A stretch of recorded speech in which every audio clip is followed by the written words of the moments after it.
రేపటి నుంచి జరగబోయే దేవి నవరాత్రి ఉత్సవాల సందర్భంగా ఈరోజు అమ్మవారిని ఈరోజు దర్శించుకోవడం జరిగింది. ఇక్కడున్న ఏర్పాట్లన్నీ కూడా పరిశీలించడానికి ఒకసారి రావడం జరిగింది.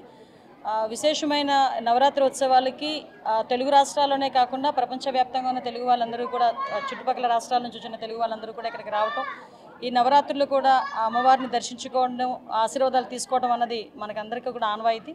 భక్తులకు ఎక్కడా కూడా ఇబ్బంది కలగకుండా క్యూ లైన్లో కానీ వచ్చిన ఆడవాళ్ళకి కానీ, అదేవిధంగా చంటిబిడ్డ తల్లులకి కానీ, ముసలి వాళ్ళకి కానీ, కొంచెం అనారోగ్యంగా ఉన్న వాళ్ళకి కానీ ఎటువంటి ఇబ్బందులు కలగకుండా ప్రత్యేకమైన దర్శనాలు ఏర్పాటు చేయడం జరిగింది.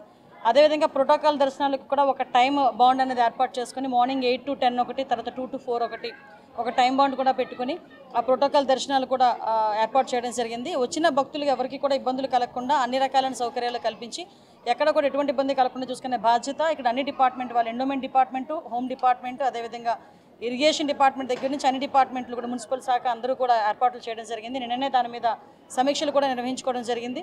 ఓవరాల్గా ఈ నవరాత్రి ఉత్సవాల్లో భాగంగా విజయవాడ నగరాన్ని సుందరీకరణ చేయడమే కాకుండా వచ్చిన ప్రతి ఒక్క భక్తులు కూడా ఆధ్యాత్మికంగా అమ్మవారిని కొలుచుకొని ఇక్కడ నుంచి ఆశీర్వాదాలు తీసుకునే విధంగా ఏర్పాట్లన్నీ చేయడం జరిగింది. ప్రతి ఒక్కరు కూడా దీన్ని వినియోగించుకోవాలి. మీ సూచనలు సలహాలు కూడా ఇవ్వాలని మనస్ఫూర్తిగా కోరుకుంటాం. పర్టికులర్గా ఫ్రెండ్లీ పోలీసింగ్ గురించి మేము ఎప్పుడు మాట్లాడుతూ ఉంటాము. అదే రకంగా ఈరోజు కూడా పోలీసులే మీరు చాలా సందర్భాల్లో మీరు మొన్న చూసారు, విజయవాడ ఫ్లడ్ వచ్చినప్పుడు కూడా ఆ రోజు ఫైర్ డిపార్ట్మెంట్ వాళ్ళు సర్వీస్ కానీ అన్ని డిపార్ట్మెంట్ వారు సర్వీస్ అలాగే చేశారు. At the same time police department వాళ్ళు కూడా చాలా యాక్టివ్గా వర్క్ చేయడమే కాకుండా మానవతా దృక్పథంతో పనిచేసిన సందర్భాలు కూడా మీరందరూ కూడా చూస్తున్నారు. అదేవిధంగా ఈరోజు కూడా క్యూ లైన్లో ఉన్న వాళ్ళు ఎవరికి కూడా ఎటువంటి ఇబ్బంది కలగకుండా చూసుకుంటున్నాం. అదేవిధంగా హోల్డింగ్ ఏరియాస్ ఇంతకుముందు ఒకటే ఉండేది, కానీ ఈరోజు ఒక 7 హోల్డింగ్ ఏరియాస్ పెట్టుకున్నాం.